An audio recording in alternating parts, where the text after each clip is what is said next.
அனைவருக்கும் அன்பான வணக்கம். இந்த வீடியோவில் நாம் இந்த 2023ஆம் ஆண்டின் மார்கழி மாத ராசி பலன்களை பார்க்கலாம். நிகழும் ஸ்ரீ மங்களகரமான சோபகிருது ஆண்டு மார்கழி மாதம் 17/12/2023 ஞாயிற்றுக்கிழமை பஞ்சமி திதி திருவோணம் நட்சத்திரம் கூடிய நாளில் இந்த மார்கழி மாதம் பிறக்கின்றது. தனுசு ராசியில் சூரியன் சஞ்சரிக்கும் காலத்தை மார்கழி மாதம் என்று அழைக்கின்றோம். இது தனுர் மாதம் என்றும் அழைக்கப்படுகின்றது. இந்த மாதத்தில் 5 முக்கிய பெயர்ச்சிகள் நடக்க உள்ளது. ஒவ்வொரு மாதமும் ஏகாதசி திதி வந்தாலும் மார்கழி மாதத்தில் வரக்கூடிய ஏகாதசி வைகுண்ட ஏகாதசி என்று அழைக்கப்படுகின்றது. ஆண்டுக்கு ஒருமுறை விஷ்ணு ஆலயங்களில் மார்கழி மாத ஏகாதசியான வைகுண்ட ஏகாதசி அன்று சொர்க்கவாசல் திறக்கப்படும். ஆண்டு முழுவதும் அடைத்து வைத்திருக்கும் அந்த கதவை அன்று மட்டும் திறந்து வைப்பார்கள். அதில் நுழைந்து வழிபட்டால் சகல பாக்கியங்களும் நமக்கு கிடைக்கும் என்பது ஐதீகம். சொர்க்க வாசலில் நுழைந்து வழிபடுவதன் மூலம் சிக்கல்களும் சிரமங்களும் தீர்ந்து சிறப்பான வாழ்க்கை அமையும். ரொக்கமும் சேரும், சொர்க்கமும் கிடைக்கும். மார்கழி 7ஆம் தேதி, அதாவது 23/12/2023 சனிக்கிழமை அன்று இந்த வைகுண்ட ஏகாதசி வருகின்றது. மேலும் மார்கழி மாதத்தில் வீட்டு வாசலில் மங்கையர்கள் சூரிய உதயத்திற்கு முன்பாக மா கோலமிட்டு மகிழ்வார்கள். மனக்கோலம் காண வேண்டிய பெண்கள் கோவில் வழிபாடுகளை மேற்கொள்வார்கள். வீட்டு வாசலில் போடும் கோலத்தின் நடுவில் சாணம் வைத்து அதன் நடுவில் பரங்கி பூவை பதித்து வைப்பது வழக்கம். மஞ்சள் வண்ணத்தில் பரங்கி பூ இருப்பதால் அதை பதித்து வைக்கும் இல்லங்களில் மங்கள நிகழ்ச்சிகள் நடைபெறும் என்பது நம்பிக்கை. மாட்டு சாணம் கிருமி நாசினி என்பதால் இல்லத்தில் உள்ளோருக்கு ஆரோக்கியத்தை வழங்கும். பூ மலர்ந்து இருப்பது போல வீட்டில் உள்ளவர்களும் மலர்ச்சியோடும் மகிழ்ச்சியோடும் திகழ்வார்கள். ருது ஆவதில் தடை உள்ள பெண்கள் இவ்வாறு மார்கழி மாதத்தில் பூ வைத்து கோலமிட்டு வழிபாட்டை மேற்கொண்டால் ருதுவாகும் வாய்ப்பு உருவாகும். எனவே வண்ணமயமான வாழ்வு அமைய வாசலில் பூ வைத்து வழிபடுங்கள். மேலும் சகல ஜீவராசிகளுக்கும் இறைவன் படியளக்கும் இனிய திருநாள் மார்கழி மாதத்தில் வருகின்ற அஷ்டமி ஆகும். அன்றைய தினம் சிவபெருமான் வழிபட்டால் வாழ்நாள் முழுவதும் உணவு கிடைக்கும், வளர்ச்சியும் கூடும். சிவன் சந்நிதியில் அரிசி வைத்துவிட்டு அதை எடுத்து வந்து வீட்டில் வைப்பது நல்லது. அன்றைய தினம் எறும்புக்கு அரிசி, யானைக்கு கரும்பு, பசுவிற்கு கீரை கொடுப்பது நல்லது. அதேபோல் அன்னதானம் செய்தால் புண்ணியமும் வந்து சேரும், பொருளாதார வசதியும் அதிகரிக்கும். படியளக்கும் திருநாளில் வழிபாட்டை மேற்கொண்டால் படிப்படியாக வாழ்வில் முன்னேற்றம் ஏற்படும்.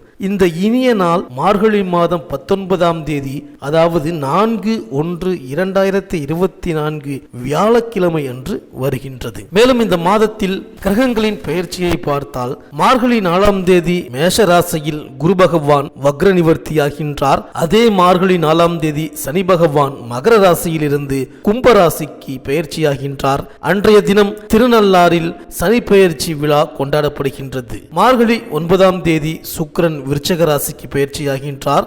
மார்கழி 11ஆம் தேதி செவ்வாய் தனுசு ராசிக்கும், மார்கழி 23ஆம் தேதி புதன் தனுசு ராசிக்கும் பெயர்ச்சி ஆகின்றார்கள். இந்த கிரகங்களின் சஞ்சாரம் மற்றும் மாற்றத்தினால் உங்கள் ராசிக்கு இந்த மார்கழி மாதம் என்னென்ன பலன்கள் கிடைக்கப் போகின்றது, நீங்கள் செய்ய வேண்டிய பரிகாரங்கள் என்ன என்று இந்த வீடியோவில் பார்க்கலாம். புத பகவானை ராசிநாதனாக கொண்ட கன்னியா ராசி அன்பர்களே, இந்த மாதத்தில் குரு பகவானை தவிர மற்ற அனைத்து கிரகங்களும் உங்களுக்கான அதிர்ஷ்ட மேன்மை திருப்திகளை உண்டாக்கும்படி சுழல்கின்றன. முதல் வாரம் 4வது தினத்தில் சனி பகவான் அவருக்கே உரித்தான ஸ்தானத்தில் 6ஆம் இடத்திற்கு பெயர்ச்சியாகி அமர இருக்கின்றார். இதனால் அனுபவித்து வரும் அனாவசிய இடையூறுகளிலிருந்து வெளிவரப் போகின்றீர்கள். வருமான பாதிப்பு விலகிவிடும். குடும்ப உயர்வுக்கு என விஷயங்களில் சாதகம் ஏற்படும். அன்றாட பணி வேலைகளில் சங்கடங்கள் விலகும். பணப்புழக்கம் அதிகரிக்கும். சேமிப்பு உயரும். கடன்களை தீர்க்கலாம். புதிய கடன்கள் உயராது. சிபாரிசு ஜாமீன் விஷய தொந்தரவுகள் விலகும். மேலும் இந்த மாதம் ஆச்சரியப்படும்படியான மாபெரும் சகாய அனுகூல லாபங்களையும் ஏற்படுத்தும். ஆரோக்கிய சச்சரவு, தொல்லை, விரயம் ஏற்படாது. 12வது தினம் கடந்த பிறகு உத்தியோக திருப்தி, ஊதிய சந்தோஷம், இடமாற்ற ரீதியான நல்ல செய்திகள், அதிகாரிகளால் ஆதரவு போன்றவை நடக்கும். மண், மனை, கட்டிட, சொத்து பத்து ரீதியாக நீடித்து வரும் வம்பு வழக்குகளும் கோர்ட், போலீஸ் தொடர்பான தொடர்பான பிரச்சனைகளுக்கும்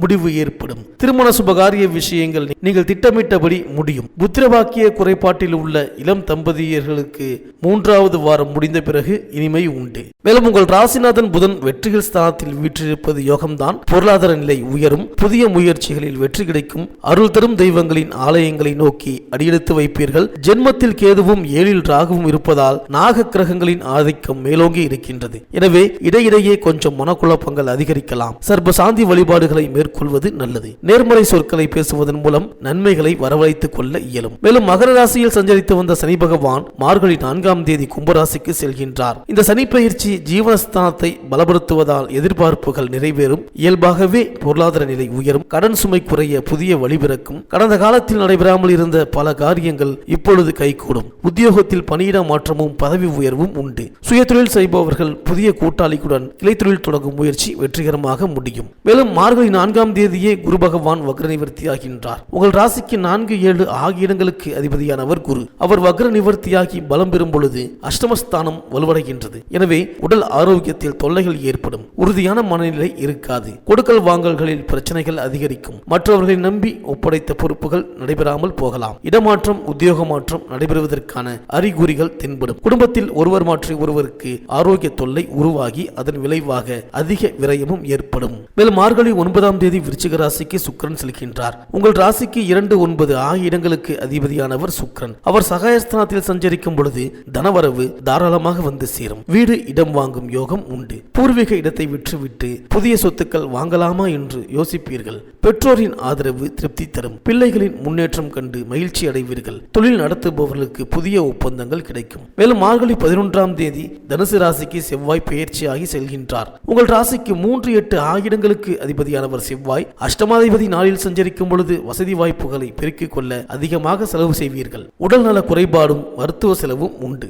உள்ளத்தில் நினைத்ததை உடனடியாக செய்ய இயலாது. சொத்து விற்பனையில் பிரச்சனைகள் ஏற்படும். சகோதர வழியில் நடைபெறும் சுப நிகழ்வுகளுக்கு நீங்கள் கொடுத்து உதவும் வாய்ப்பு உண்டு. மேலும் மார்கழி 23ஆம் தேதி தனுசு ராசிக்கு புதன் செல்கிறார். உங்கள் ராசிநாதனாகவும் 10ஆம் இடத்திற்கு அதிபதியாகவும் விளங்குபவர் புதன். அவர் சூரியனோடு இணைந்து புத ஆதித்ய யோகத்தை உருவாக்குகிறார். எனவே பொன்பொருள் சேர்க்கை உண்டு. பொருளாதார நிலை உயரும். கடமையை செவ்வனே செய்து வெற்றி காண்பீர்கள்.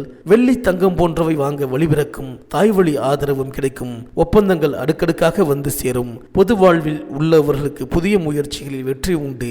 வியாபாரம், தொழில் செய்பவர்களுக்கு உயர் அதிகாரிகளின் பாராட்டு கிடைக்கும். கலைஞர்களுக்கு புதிய வாய்ப்புகள் வந்து சேரும். மாணவ மாணவியர்களுக்கு கல்வியில் முன்னேற்றம் ஏற்படும். பெண்களுக்கு அக்கம் பக்கத்தில் உள்ளவர்களின் ஆதரவு கிடைக்கும். பிள்ளைகளின் திருமண முயற்சியில் இருந்த தடை அகலும். இந்த கன்னியாராசி விவசாயிகள் உற்பத்தி சார்ந்த விஷயங்களுக்கு அரசு அனுகூலம், வங்கி கடன் உதவிகள், புதிய பெரிய லாபங்கள் உங்களுக்காக காத்திருக்கின்றது. அரசியல்வாதிகளுக்கு இந்த மாதம் தொடங்கி 16வது தினம் முடிவதற்குள் சககட்சி ரீதியான உயர்வு, கௌரவ பதவி உண்டு. இந்த கன்னியாராசிக்கு அனுகூலமான நட்சத்திரங்கள் சித்திரை, விசாகம், அனுஷம், மூலம், திருவோணம், சதயம், ரேவதி, பரணி, மிருகசீரிடம், புனர்பூசம். அதிர்ஷ்டமான நாட்கள் ஆங்கில தேதியில் டிசம்பர் 17, 20, 22, 23, 25, 27, 29, 31 மற்றும் ஜனவரி 1, 3, 4, 6, 9, 10, 12, 14. இந்த மார்கழி மாத வியாழக்கிழமைகளில் யமகண்ட வேளையில் ஸ்ரீ குரு பகவானுக்கு அபிஷேக ஆராதனை செய்து வழிபட்டு வாருங்கள். இந்த கன்னியாராசி அன்பர்களுக்கு இந்த மார்கழி மாதம் அனைத்தும் நன்மையே நடக்கும்.